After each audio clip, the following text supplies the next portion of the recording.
In Conversation with Terry Shepard, award-winning broadcaster, narrator, and author. A deep dive into the writer's craft with the artists and support systems who create the stories we love. Thanks, Lisa. Today's guest is no stranger to stories that pull at the heart and push at the boundaries of family truth. Leslie A. Rasmussen, award-winning author, former TV comedy writer, and a voice of sharp wit and emotional depth, joins us to talk about her latest novel, When People Leave. It's a compelling exploration of sisterhood, grief, and the secrets that live just beneath the surface of the stories we think we know. In this intimate, twist-filled narrative, three sisters return to their late mother's home, searching for answers, only to uncover a trail that leads from L.A. to Las Vegas to New York and into the heart of a truth that could change everything. Leslie Rasmussen, welcome to the conversation. Hi, Terry. Thank you for having me. I love that introduction. Thank you. That's great. Take us a little bit deeper into the plot. What can you tell us about When People Leave? So I don't want to give any spoilers away, but it's basically about three sisters whose mother seems like she's doing fantastic and everything seems great. And they find out that she has taken her own life. And they move into her house and they delve into why she would do that. And through this, it's got a little bit of a mystery because they get little clues that lead them to Las Vegas, because it takes place in Los Angeles. And it leads them to Brooklyn. And little by little, they find out that their mother had major secrets. And they start to figure out that it's actually affected their lives and their futures and things that they did that they had no idea why they were doing. But they start to piece all of it together. Where did that idea come from? I am not an idea person. So after I've written 2 other books, and after I write a book, it takes me like 6 months. And I sort of like just put my mind somewhere else. And all of a sudden something will happen that will lead me somewhere. And in this case, it was a few things. As you said, I was a comedy writer, so I know a lot of comedy writers. And over a period of a very short time, 2 of the people we knew took their own lives. And everybody said they were happy and they were at work and they were doing great. And I'm sure their families knew why, but, as other people, we didn't know why. And then I also read an article about a bunch of kids that went off to college and their parents thought they were having so much fun and they took their own lives. And their parents had to talk to their friends and piece it all together as to why that would happen. So those were sort of the sparks that sort of led me here, but I didn't want to do a young person. So I thought it would be interesting to do. And I have 2 sisters. And even though the sisters in my book are so far from my sisters, I didn't want to do anything that my sisters would think had anything to do with us. So the characters are very different from all of us. But I always wanted to write a book about sisters because we give each other a lot of crap.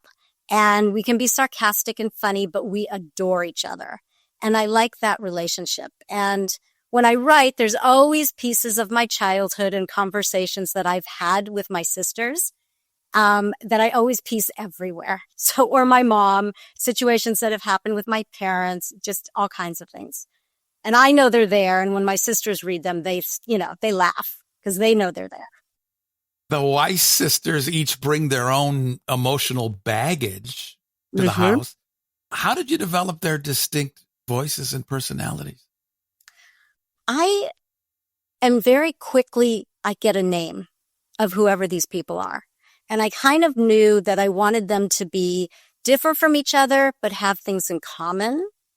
And I knew I wanted them each to have issues. The second sister, the middle sister, she's got this boyfriend that she knows after all these years she shouldn't be with, and she won't leave him. And she's a therapist. And the youngest sister got married immediately. She met her middle school boyfriend. They went through school together. They got married. So she never dated anybody else. And she had 4 kids very young, very quickly. And the older sister had a lot of issues with alcohol.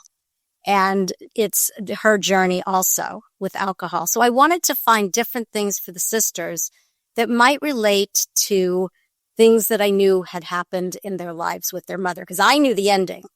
But I wanted to sort of piece all of that together as to issues that they would have from what actually their mother did. The book is When People Leave. We're talking with its author, Leslie Rasmussen. You balance drama, witty dialogue, and humor so perfectly, like a juggler in this story. How did you find that balance? Well, my background is in sitcoms, and I always liked the sitcoms that I wrote. A lot of them had to do with families or workplace or something to do with some kind of issue. Like I did Roseanne, and that always had issues with comedy. I did another show. It was with Drew Carey, but it was before the Drew Carey show. And that was a family, and they had issues. And I just always gravitated towards like comedy, but in difficult subjects, because I think that no matter what's going on in your life, if you can have a little humor, and my husband's an executive producer, writer in television, and he's done both, but he always puts comedy even when he does dramas. And we both like that sort of balance of humor in a tough situation. And also, I didn't want to write books that were downers. To be honest with you, I didn't want a book that, when you say the subject of suicide, people go, oh my gosh. And there's a lot of heartbreak in the book, but there's also a lot of lightness and a lot of humor. So I just didn't want the reader to just feel like, oh my God, that's what the subject is.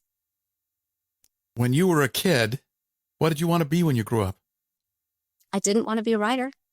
I was always writing. I always kept a journal. I was always writing stories. I wrote so much, and it never occurred to me that it could be a job. So I went to UCLA and I graduated with communications. And even though I live in Los Angeles, and it's still like this, I still find the business very glamorous. And all I wanted to do was get out of school and go into the business. I didn't know what. I had no idea. So when I first got out, I was an assistant at what was MTM Productions, Mary Tyler Moore. And I went through that. And I also worked on Hill Street Blues, but I always gravitated towards the people that were doing sitcoms. And I met a lot of sitcom writers. And naively, I went, that doesn't look that hard. I can do that. So I just started writing on my free time on my job. And I just kept doing it. And eventually I didn't have an agent at the time, but I got to this woman who I had met who was on the Newhart show. And she really took to me and she loved my writing. So she helped me get an agent. She got me to her agent. And then he got me my first job. And then I was still an assistant after my first job. And then I was walked in and said, I'm done. I quit. I just left. Because I became an assistant on sitcoms. Like I did Alf. I did the Carol Burnett, not the old one, but the newer one. So I was still working in sitcoms and still writing them. Funniest sitcom scene that you remember of all time? Oh my gosh. That I wrote? I'm trying to remember. I don't even know if I remember. I mean, I probably would go to something on Seinfeld. I loved that show. I liked the idea that it was about nothing and they could just talk to each other, and it was so funny. And Kramer was really fun. They were all really funny, but I loved Elaine. Julia Dreyfus is, to me, she's like the epitome with Veep and everything else. She's the epitome of comedy to me. And in a show environment like that, you're working in a writer's room. So the scene that you start out with in your mind isn't necessarily how it ends up. Everything is very collaborative, and which I do like a lot. I mean, I miss it. I have to say I do miss it because you're always in this room. First of all you do is laugh all day long because writers like to pitch things that will never make it in a script. They're always off the wall, crazy, very dark, and very funny. So you have all of this stuff going on. But when you write anything, the executive producers are really the ones that say, okay, this is going to be the story. You know, if you're not high up, then you're not creating a story. You can pitch story ideas and they may take them, but they're the ones that sort of decide on where the story and where the arcs are going in any show. And then they come in and then they talk about an outline, you write the outline, you turn it in, everybody makes notes, you go back, then you eventually write the script and you turn that in and there's notes and you write the second draft. And so there's always people involved. It's very different from books. And then there's the reveal. My all-time favorite reveal is the Newhart reveal at the end of that series. Wasn't that great? Well, it's very much like the Patrick Duffy in the shower scene from Dallas. Yeah. But you approach the reveal in When People Leave with a very interesting way. How did you do that? You know, when I was writing the book, I did not know how it was going to end. I didn't have the ending in my mind, but I knew kind of a little bit of some of it. So I just kept going. And then I did this in my second book too. Somehow a twist will come to me, like halfway to 3/4 through, and I'll think, oh, that's it. And sometimes I change the twist. Sometimes I'll be like, that's the twist. And then as I'm getting closer, I'm like, oh no, it's a better twist to do this. So I don't usually come up with the twist from the beginning. So you're a pantser and not a plotter, huh? Okay, so the first book, I was a total pantser. I got in the middle of the book and I just stopped. I had no idea what I was doing. The book took me a long time to write because, a script is 30 pages or whatever, and a book is 300. So I got in the middle and I just stopped and I was like, I don't know what to do. And my husband came to me and said, you need to write an outline. You did them all your life. You need to stop and write an outline. So I did, and I put out all these cards everywhere and I moved them all around and figured out where the scenes were going to go and then finished the book.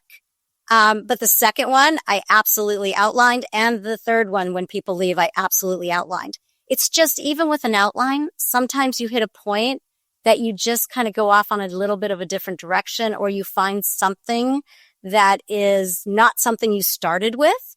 So I just kind of let the characters sometimes tell me where they want to go. That always fascinates me, how your characters take on lives of their own. How do they speak to you?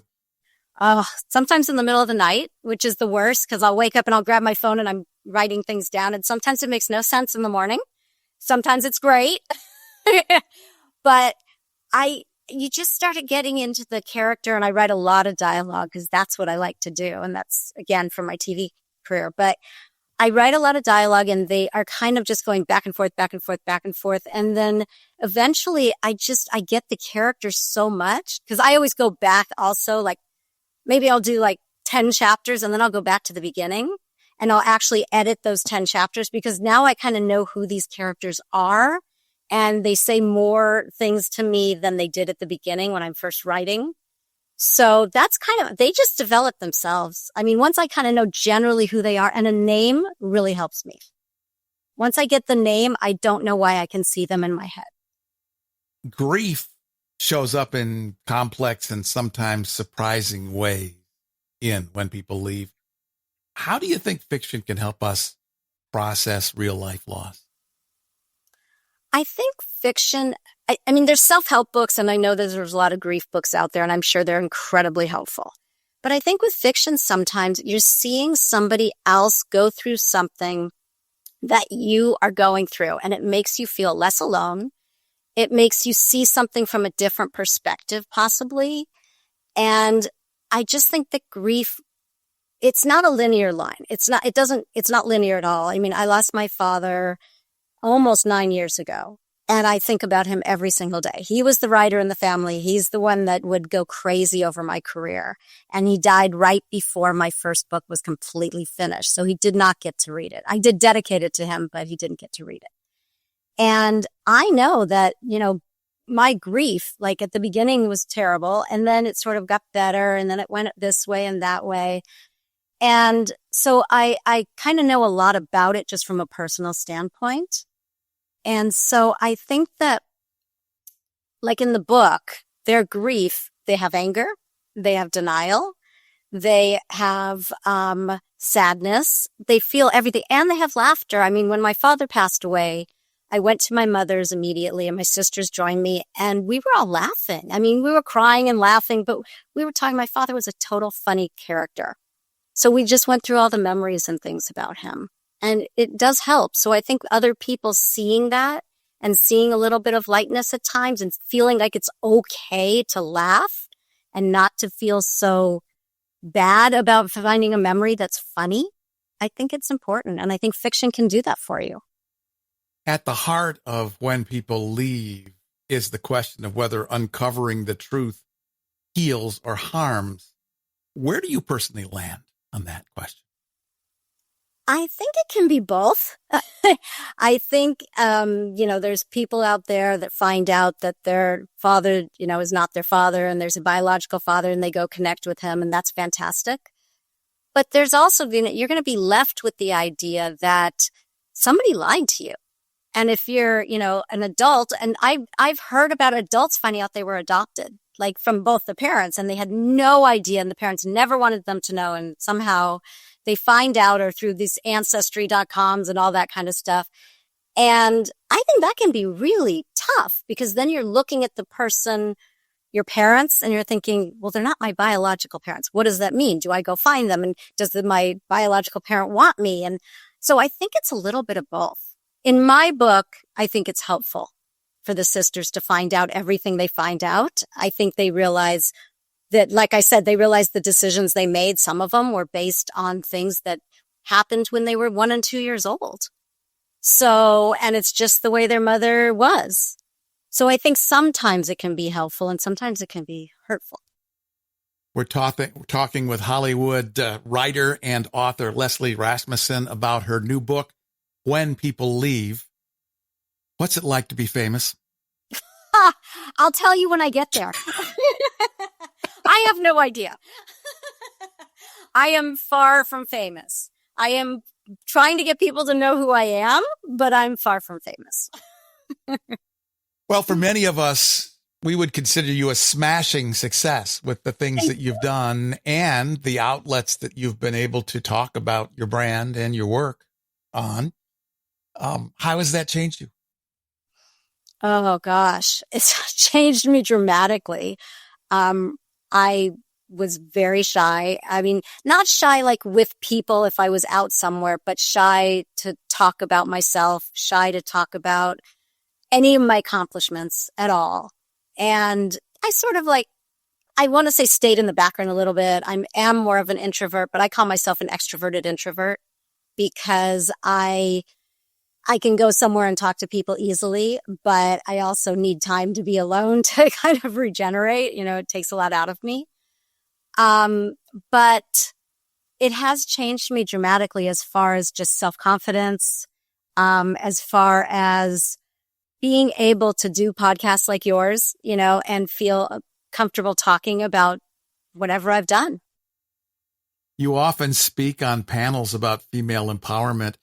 How do your novels reflect or engage with that theme? All 3 of my novels are about issues that women have at different times of their life, but that's also relationships.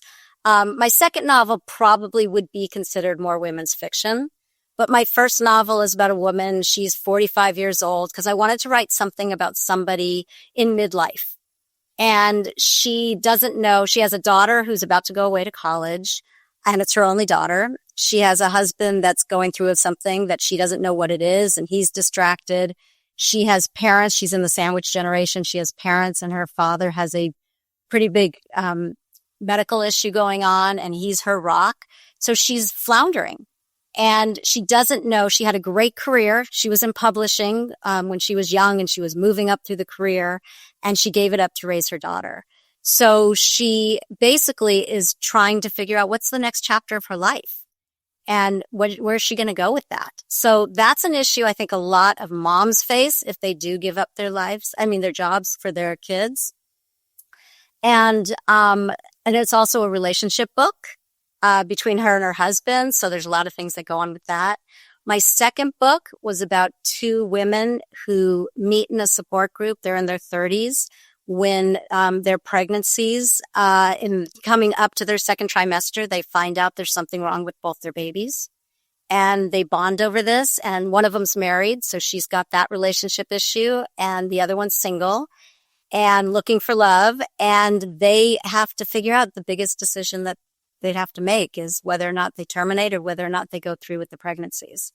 So that's another issue that women can face in the middle of their life. Infertility, miscarriage, it's all in the book. And then when people leave is about 30-something-year-old women and a 50-year-old mother. And you get the point of view of all of them.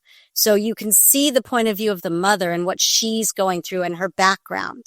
And you also get the point of view of all the girls and their lives. And then once this tragedy happens, how that affects each one of them and whether they turn on each other or whether they, do everything together. And so there's a lot of issues in that too with women. When you speak to an audience of women and you think about your life and your career and your experiences, what's the takeaway for them? What message do you want them to take away from their time with you? That you can change anything in midlife, anything, or any time in your life. Once I gave up writing for television, I gave it up when my second son was about 1.5 years old, and I stopped, and then they went to kindergarten. Both of them were gone. And I thought, what am I going to do? So I went back to school and I got a master's degree in nutrition because that's what I was interested in. And I opened up my own practice. I had my own practice for 10 years. And in the meantime, I was writing essays for Huffington Post. And some of them were on nutrition. Some of them were personal essays that were just like funny personal essays I wrote about my kids. I wrote about my husband. I wrote about my parents. I wrote about everything. And so I did over 20 essays for Huffington Post. And at the end of about 10 years, I thought, you know what? I miss writing. That's my passion. I enjoyed the nutrition, but I wasn't passionate in the same way that I was about the writing. So I closed my business, and that's when I started looking into writing a book. And that's when I started my first book. What's next? Oh, gosh. Well, I'm working on my next book, my fourth book. I'm doing a lot of podcasts, and I'm promoting this book. My first book is in development to be a movie, so we'll see how that goes. And so mostly I'm just working and promoting. If, when people leave, were adapted for the screen, who would you cast as the White Sisters?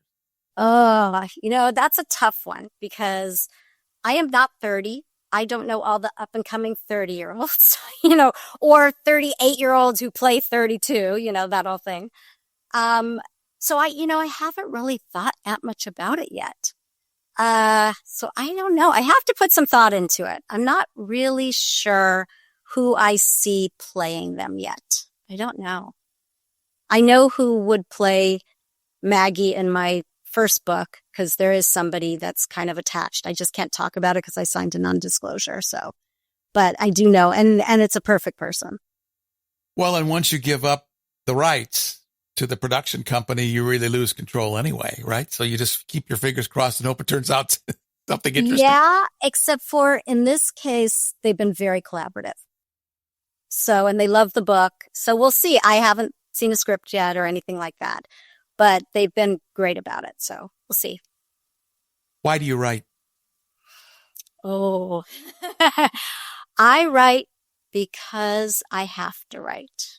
I write because something comes to me, and I have times when I don't write. Like, there'll be months where I'm just like, I just don't want to write. But for the most part, I write because it makes me feel better about myself. Like when I'm writing, I feel like I have something to say inside of me. And when I'm writing, I feel like that's where it's going. The book is When People Leave, written by our special guest, Leslie Rasmussen. What a fantastic conversation. Thanks for the show. Thank you so much for having me. This was a really, really fun. I really enjoyed it. In Conversation with Terry Shepard is a copyrighted presentation. All rights reserved. I'm Lisa Davis. Join Terry Shepard next time in Conversation.